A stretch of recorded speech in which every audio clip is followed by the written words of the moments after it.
In case of sulfur, at the outermost shell, you see there are 2 unpaired electrons. So that in this case, the valency of sulfur is 2. Whenever sulfur is becoming excited, 1 electron of px orbital is going to 3d xy orbital, as there is vacant d orbital. That's why 1 electron is transferring to the dxy orbital. In this case, what is the total number of unpaired electron? 4. So that valency of sulfur is 4. Then come to next step. Whenever sulfur is becoming again excited, that time 1 electron of 3s, you see here is 2 electrons at the 3s. So 1 electron is transferring to 3d yz orbital.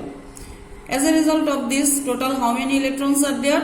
1, 2, 3, 4, 5, 6. So in this case, the valency of sulfur is 6. So sulfur has 3 valency, 2, 4 and 6. By this way, sulfur can show variable valency. Now, I can give you one homework. Phosphorus can also show variable valency. Phosphorus, you know that the atomic number of phosphorus is 15. At the next class, you will show me how can it show variable valency.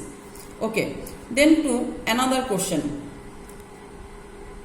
Octet rule. I told you that all the elements of the periodic table have a tendency to get the structure of nearest inert gas. For this reason, they are participating in chemical bonding either by donating electron or by receiving electron or by sharing electron. This is known as octet rule. So, here is a compound PCl5. What's the name of this compound? Phosphorus pentachloride. So, my question is that phosphorus pentachloride is following octet rule or not? Can you say, is it following octet rule or not? See, formation of phosphorus pentachloride. At the outermost shell of phosphorus, there are 5 electrons. By the dot, I have shown the electron of phosphorus, outermost electrons of the phosphorus. Here is 5 electrons of phosphorus at the outermost shell, and chlorine has 7 electrons at the outermost shell. So chlorine has an unpaired electron. So 1 unpaired electron of chlorine is sharing with 1 electron of phosphorus. By this way, 1 unpaired electron of chlorine is sharing its unpaired sharing with phosphorus electron. Then another chlorine atom is sharing its unpaired electron with the phosphorus electron, unpaired electron. By this way, phosphorus is bonded with chlorine with 5 chlorine atom. As a result of this, PCl5 or phosphorus pentachloride can be formed. Now you see how many electrons are there at the outermost shell of phosphorus. 1, 2, 3, 4, 5, 6, 7, 8, 9, 10. So, according to the octet rule, at the outermost shell, the atom should have 8 electrons. But at the outermost shell of phosphorus, there are 10 electrons. But at the outermost shell of chlorine, you see how many electrons? 8 electrons. So chlorine is following octet rule, but phosphorus is not following octet rule. So can I say that phosphorus pentachloride is following octet? No, I can't say. Because phosphorus is not following. Here was supposed to be 8 electrons, but here is 10 electrons. So, it is not following octet rule. What is happening over here? Expansion of octet. So, whenever you will find that one atom, it may be central or side atom. If any of them, there is more than 8 electrons or less than 8 electrons, they don't follow the octet rule. Whenever there are 8 electrons at the central atom and at the side atom also, that time they can follow the octet rule. If you get that at the central atom there are 6 electrons, so that time will it follow octet rule? No. Suppose side atom is, in case of side atom there is 8 electrons, but in case of central atom there is 6 electrons. That time it will not follow octet, because at the central atom there is 6 electrons. That time you will say that incomplete octet.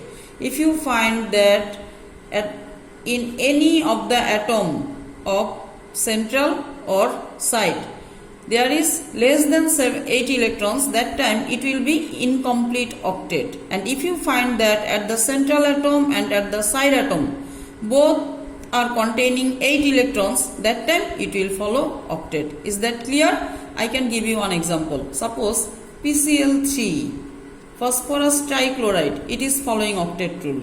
You can try yourself.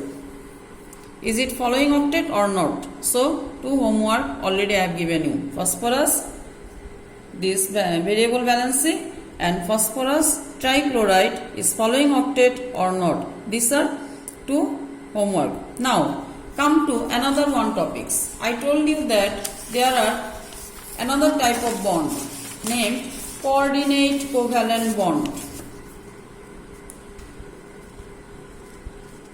Coordinate covalent bond. Coordinate covalent bond is such type of covalent bond where electrons will be supplied by only one atom. In case of covalent bond, you have seen that both of the atoms are sharing equal number of electrons. But in case of coordinate covalent bond, only one atom will supply electron, but it will be shared by both of the atom. I can show you by one example. Suppose boron trifluoride. What is the formula of boron trifluoride? Can you say? BF3 is the formula of boron trifluoride. Whenever boron trifluoride is reacting with ammonia, what is the formula of ammonia? NH3. At the outermost shell of boron, there is no lone pair electron. But in case of nitrogen, there is a lone pair electron. In this case, nitrogen will donate its lone pair electron to the central atom of boron trifluoride.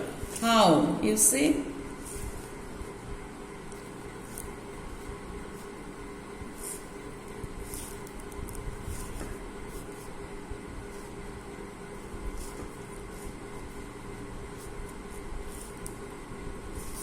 Nitrogen will share its lone pair electron to the boron. By this way, a coordinate covalent bond will be formed between boron and nitrogen. And in case of ionic bond covalent bond, you found that we expressed the bond by only single bond. But in case of coordinate covalent bond, it will be shown by an arrow. Arrow will be started from the donor and will be finished towards the acceptor. This is called coordinate covalent bond. Today up to this. At the next class, I will show you different topics. Thank you.